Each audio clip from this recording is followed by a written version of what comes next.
नाम रवनीत कौर है। रवनीत जी, ये बताइए, क्या किसान आंदोलन के 100 दिन पूरे हुए, आप कहाँ से आई? मैं बेंगलोर से आई हुई हूँ। मुझे यहाँ पर 2.5 महीने, मैं दिसंबर में यहाँ पर आई थी। तो जब से इस आंदोलन को फलते फूलते देखा है, यहाँ पर मिट्टी से मिट्टी होकर हमने टेंट लगाए हैं। उसके बाद जो है अभी 100 दिन हो गए हैं, तो बहुत ही फ़ख्र महसूस हो रहा है।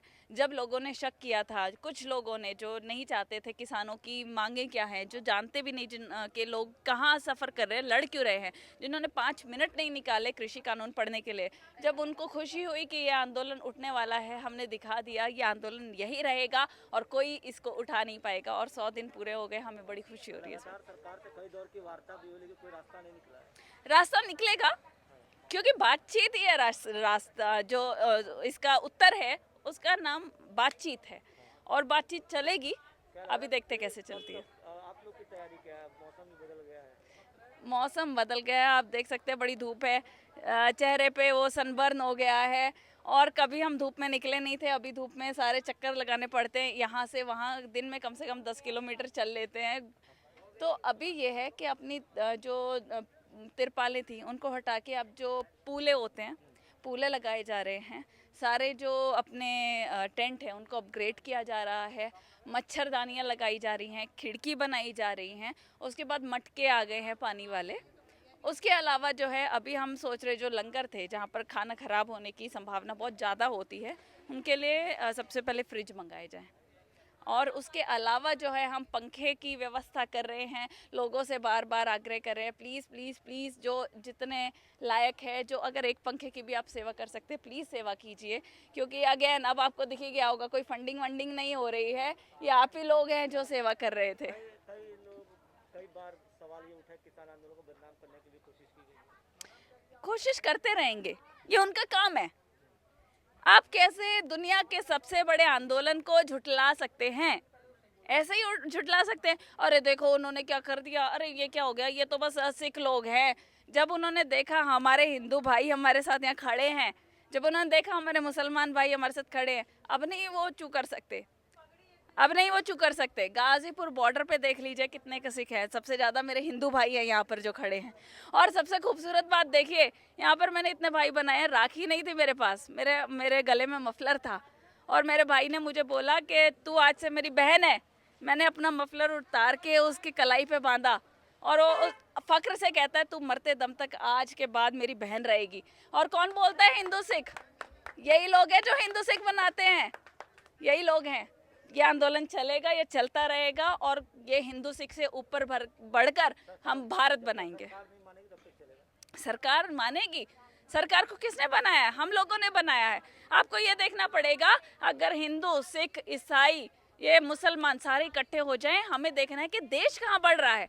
चीन हमसे ऊपर क्यों जा रहा है? क्योंकि हम यहाँ पर बैठ के हिंदू सिख कर रहे हैं, हम यहाँ बैठ के मुसलमान, अरे ये मुसलमान है, किसी ने थोड़ा सा मांस का टुकड़ा काट के फेंका नहीं, हम तलवारें उठा देते।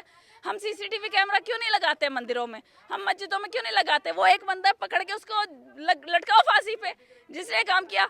हम एक दूसरे अपने पड़ोसी को मारने लग जाते हैं इस चीज़ के लिए। हमें ये देखना है, हमने देश को आगे बढ़ाना है, और ये आंदोलन जो है, ये आंदोलन चलता रहेगा। ये जो सरकार है जिसने अपोजिशन ख़त्म कर दिया है, उसको पता चलेगा ये किसान देश का ये नया अपोजिशन है।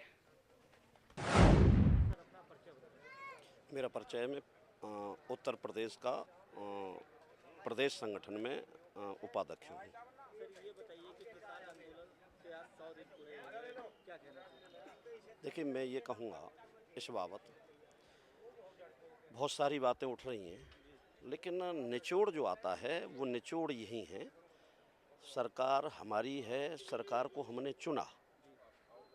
सरकार किसान की बहुत वकालत करती थी जब विपक्ष में बैठती थी। ऐसा कुछ संयोग बन रहा है किसान और सरकारों के बीच का, किसान और नेताओं के बीच का, कि जब विपक्ष में आदमी बैठता है, नेता बैठता है, तो किसान की बातें करता है। और भारत देश कृषि प्रधान देश है, ये भी सारे लोग जानते हैं। तो ये जो चीज़ अब चल रही है, इसको जो देख रहे हैं, उसको देश ही नहीं देख रहा, उसे विदेश भी देख रहे हैं। सरकार को देखना चाहिए कि उसका जो कृषि प्रधान देश का जो सबसे बड़ा मुख्य अंग है वो किसान है। किसान के बगैर कुछ भी नहीं है। देश की उन्नति का रास्ता, देश के विकास का रास्ता इस किसान के ऊपर ही बनता है, क्योंकि राष्ट्र का प्रहरी भी किसान है और खेत में हर फसल को पैदा करने वाला भी किसान है। तो ये ध्यान देना चाहिए। अपनी जो उनके अंदर ये एक प्रतिष्ठा सी बना ली है, एक ईगो बना लिया है, मैं तो यही कहना चाहूँगा। हालांकि मेरे प्रदेश नेतृत्व के जो हमारे अध्यक्ष हैं उन्होंने बता भी दिया है, उसका जवाब भी दिया है। मैं ये बताना चाहूँगा आपको, सरकार को ये हठ धर्मिता छोड़ करके ये देखना चाहिए कि देश को रखाने वाले, देश के रक्षक और देश को अन्न देने वाले, प्रत्येक चीज़ को पैदा करके बाजार में लाने वाले, हर जनमानस के पास तक पहुंचाने वाला किसान है। अब वो किसान मजबूरी में सड़क पर बैठा है और मीडिया इसका प्रत्यक्ष गवाह है कि 3 महीने से ऊपर हो गए, 100 दिन से भी 101 दिन होने जा रहे हैं। खेत में कितना काम है ये मैं जान रहा हूँ।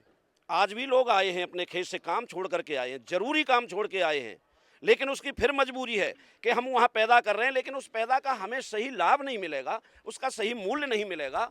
जिस मूल्य के बारे में हम बताते हैं कि एमएसपी है, एमएसपी घोषित तो होता है लेकिन वो धरातल पे नहीं चलता, वो किसान को नहीं मिलता। उसी बाबत ये बात कही जा रही है कि एमएसपी पे कानून बनाया जाए। माननीय राकेश टिकैत जी का जो आह्वान होता है, बार बार कहा जा रहा है, संयुक्त मोर्चा इस बात को कह रहा है, माननीय नरेश टिकैत जी इस बात को कह रहे हैं कि एमएसपी पे कानून लाया जाए। तो पता नहीं सरकार पे क्या वजन पड़ रहा है, क्यों नहीं लाना चाह रही है। लाना चाहिए भाई। कोई व्यक्ति सुबह से शाम तक मजदूरी कर रहा है, जबकि ये किसान बिरादरी तो ये उसमें है कि देश जब से स्वतंत्र हुआ है तब से लेकर के आज तक मेहनत कर रहा है, लेकिन उसे उसकी मेहनत नहीं मिली। ये बेईमानी है, सरासर बेईमानी है किसान के साथ में। लगातार आप लोग इस तरीके से टेंट लगा के धरना दे रहे थे, लेकिन जाड़े का मौसम था, अब मौसम गर्मी का आ गया है जी, कितनी मुश्किलें बढ़ेंगी आप? नहीं, आप देखिए, मीडिया इस बात का प्रत्यक्ष गवाह है कि जहां भी माननीय राकेश टिकैत जी जा रहे हैं वहां लाखों की भीड़ हो रही है। सारे किसान, जितनी अपनी व्यस्तता है, खेती किसानी का काम है, उस सबको छोड़ करके ये संदेश देना चाह रहे हैं किसान सरकार को कि सरकार ये भी गुणा भाग न लगावे कि हम जो है गाजीपुर बॉर्डर पे या सिंघू बॉर्डर पे या अन्य बॉर्डरों पे जो किसान बैठा है, जैसे कभी कभी मीडिया के कुछ लोग ये कह देते हैं कि वहाँ संख्या कम हो गई है। संख्या कभी कम नहीं होने वाली, संख्या निरंतर बढ़ती है, ये अंदाजा ना लगाए। यहाँ के तंबू में क्या बदलाव देखने को मिल रहा है, कूलर, पंखे और गर्मी को? भाई देखिए, अब स्थिति ये है कि जब लग रहा है कि किसान सुनने, मतलब अपनी बात कह रहा है और सरकार सुनने के लिए तैयार नहीं है, और किसान की ये बात है कि हम जब तक हमारी समस्या नहीं निराकरण होगी, जब तक हमारी बात नहीं सुनी जाएगी, तो वैसे भी हमें घर पे जाके भी तो मरना ही है। तो हम क्यों ना जो है सरकार के दरवाजे पे मरें। सरकार ने ये ईगो बना लिया है अपना। मैं तो ये कहूँगा कि सरकार ने कोई ईगो बना लिया है। जब दरवाजे पे आ गया है, उसको बनाने वाला व्यक्ति, उसको वोट देने वाला व्यक्ति जब इतनी बड़ी बहुमत की सरकार बना करके दी है, तो सरकार का दायित्व बनता है कि किसान की बात को सुने। और निश्चित रूप से यदि इस पर ध्यान जल्दी नहीं दिया गया तो जितने दिन गुजर रहे हैं और आने वाला जो भी कल है, वो कल ऐसी सरकार के लिए निश्चित रूप से दुष्परिणाम उसके लिए होंगे, वो उसे झेलने पड़ेंगे, उसे भुगतने पड़ेंगे।